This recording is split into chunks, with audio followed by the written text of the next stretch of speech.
ஒரு நாள் ஒரு நரி காட்டுல பசியோட இருந்துச்சு. காட்டுல ஏதாவது மிருகம் இருந்தா அடிச்சு சாப்பிடலாம்னு எல்லா இடத்துலயும் தேடி பாத்துச்சு.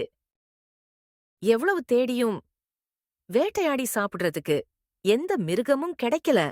நரிக்கு கொஞ்ச நேரத்துக்கு அப்புறமா ஒரு கழுத அதோட கண்ணுல பட்டுச்சு. அத வேட்டையாடி சாப்பிடலாம்னு நினைச்சப்ப அந்த கழுத நரிய பார்த்துடுச்சு. ரொம்ப பயந்து போன கழுத கொஞ்சம் யோசிக்க ஆரம்பிச்சுச்சு. அப்பதான் அதோட பலமே அதோட பின்னங்கால்கள் தான்னு ஞாபகம் வந்துச்சு.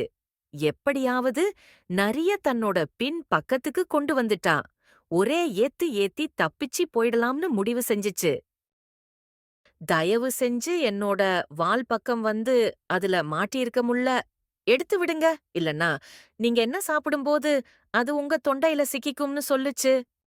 ஒரு நிமிஷம் யோசிச்ச நரி கழுதையோட வால் பக்கத்துல வந்து பாத்துச்சு. அதுதான் சரியான நேரம்னு நினைச்ச கழுதை ஒரே எத்து எத்துச்சு. நரியோட முகத்திலேயே அடி விழுந்ததால நரிக்கு தலை சுத்த ஆரம்பிச்சிடுச்சு.